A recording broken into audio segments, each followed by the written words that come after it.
বন্ধুরা welcome to my YouTube channel Sumana Das tutorial. তোমরা যারা চ্যানেলটিকে এখনও সাবস্ক্রাইব করে না অবশ্যই চ্যানেলটিকে সাবস্ক্রাইব করে পাশে থেকো। তো তোমরা যারা ক্লাস 5-এ পড়ছো, পঞ্চম শ্রেণীতে পড়ছো, তোমাদের ফার্স্ট ইউনিট টেস্টের জন্য গণিতের একটি প্রশ্নপত্র দেখে নাও। এটা তোমরা খুব ভালো করে মনোযোগ সহকারে একবার দেখে নাও এবং প্র্যাকটিস করো। দেখো, তোমাদের পরীক্ষা হবে 20 নম্বরে, সময় থাকবে 40 মিনিট। চলো প্রশ্নগুলো দেখে নিই। প্রথমে কি আছে দেখো, একটা সংখ্যা দেওয়া আছে 1057 এ 5-এর স্থানীয় মান কত? তাহলে এখানে 5টা কোন স্থানে আছে দেখো, একক, দশক, 5টা আছে দশকের স্থানে, তাহলে স্থানীয় মান কি হবে? 50। 3 ও 5-এর দুটি সাধারণ গুণিতক লেখো। তাহলে 3-এর অনেকগুলো গুণিতক হয়, 3 ও 5-এর দুটোই সাধারণ আছে, 15, 15 আর 30। তারপর বলেছে ভাজ্য সমান কি হবে? তাহলে ভাজ্য সমান হচ্ছে ভাজক গণিত ভাগফল যোগ ভাগশেষ। মৌলিক জোড় সংখ্যাটি লেখো। মৌলিক জোড় সংখ্যাটি হলো 2, কারণ সংখ্যাটি 1 ও সেই সংখ্যা দ্বারা বিভাজ্য। 9-এর গুণনীয়কগুলি কি কি? 9-এর গুণনীয়কগুলি হলো কি লিখবে? 1, 3, 9। তারপর আছে 420 মিনিটে কত ঘন্টা হয়? তাহলে কি জানি আমরা, 1 ঘন্টা সমান 60 মিনিট। তাহলে আমরা 420-কে 60 দিয়ে ভাগ করব। দেখো, 60 দিয়ে যদি ভাগ করি তাহলে 7 দিয়ে গুণ করে দেখি, 7 শূন্য শূন্য, 7 6 42, তাহলে কততে হচ্ছে? 7-এ। তাহলে 420 মিনিট সমান কত ঘন্টা? উত্তর কি হবে? 7 ঘন্টা। তারপর কি আছে দেখো, এক এবং মৌলিক উৎপাদকের সাহায্যে গসাগু নির্ণয় করি। কার কার গসাগু করতে দিয়েছে? 66 আর 84। তাহলে প্রথমে 66-কে ভাঙি। প্রথমে কি দিয়ে ভাঙবো? 2 দিয়ে। দেখো 2 3 6, 2 3 6। তারপরে 3 দিয়ে, দেখো 3 11 33। আর আমাদের 1 দিয়ে ভাঙতেই হবে, যেহেতু 1 বলেছে, তাই 11, 1-কে 11।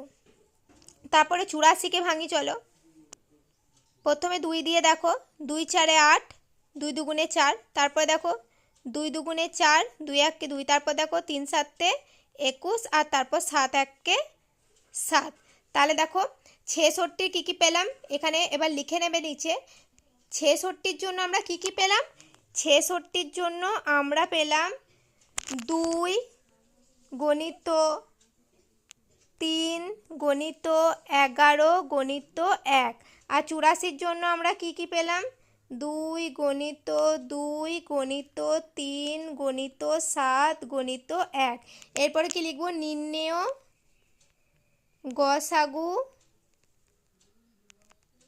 সমান, দেখো কি কি মিল আছে? 2 2 মিল, তাহলে একটা 2 লিখলাম।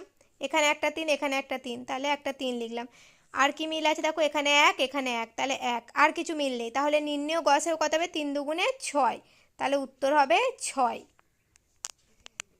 পরবর্তীতে কি আছে দেখো, সংখ্যা 3টির লসাগু নির্ণয় করি। লসাগু করব 12। সংখ্যাগুলো লিখলাম। তারপরে দেখো 2 দিয়ে ভাগ যাচ্ছে, 2 6 12, 2 12 24, 2 1-কে 2, 2 8 16, 2 18 36। তারপরে দেখো 3 দিয়ে যাচ্ছে, 3 2 6, 3 4 12, 3 6 18। তারপর দেখো 2 দিয়ে যাচ্ছে, 2 1-কে 2, 2 2 4, 2 3 6। দেখো আর যাচ্ছে না, তাহলে কি কি পেলাম? এগুলো সবগুলোকে গুণ করব। তাহলে কি হবে? 3 2 6, 6 2 12, 12 1-কে 12, 12 2 24, 24 3 72। তাহলে নির্ণেয় লসাগু কি লিখবো? 72। তারপর দেখো একটা যোগ আছে, যোগটা তো খুব সহজ, তোমরা নিজেরাই করবে, করে উত্তরটা আমাকে জানাবে। তারপর গুণ আছে, চলো গুণটা করি। তারপর 3 2 5 6 4 9। দেখো 6 9 54, 4 হাতে রইল 5। তারপর 5 9 45, আর 5-এ 50, শূন্য হাতে রইল 5। 9 2 18, 19 20 21 22 23, 23-এ 3 হাতে রইল 2। তারপর 3 9 27, 28 29, আর 2-এ 29। তারপর নিচেরটা 4 6 24-এ 4 হাতে রইল 2, 5 4-এ 20, আর 2 21 22-এ 2 হাতে রইল 2, 4 2 8 9 10-এ 0 হাতে রইল 1, 4 3 12, আর 1-এ 13। এবার যোগটা করি, 4 4, 3 আর 2-এ 5, 9, 3 আর 2-এ 5, 1। দেখে নাও। তোমরা নিজেরাও আবার খাতায় করবে।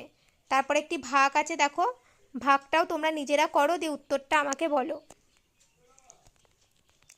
তারপরে দেখো কি বলেছে, নিচের প্রশ্নগুলির উত্তর দাও। কি বলেছে, পিতা ও পুত্রের বর্তমান বয়সের সমষ্টি 60 বছর। 15 বছর পর তাদের দুজনের বয়স 15 বছর পর তাদের বয়সের সমষ্টি কত হবে? তাহলে দেখো, পিতা ও পুত্রের বর্তমানে বয়সের সমষ্টি কত? 60 বছর। 15 বছর পর তাদের বয়সের সমষ্টি কত হবে? তাহলে 15 বছর পর পিতারও বয়স বাড়বে, পুত্রেরও বয়স বাড়বে। তাহলে কি করব, 60 যোগ 15 ইন্টু 2। তাহলে দুজনের যেহেতু বলেছে তাই 15-র সাথে 2 গুণ করলাম, দিয়ে কি হবে, 60 যোগ 15 দুগুণে 30। তাহলে এবার দুটো যোগ করলে কত হয়, 60, 70, 80, 90। তাহলে উত্তর কি হবে, 90 বছর।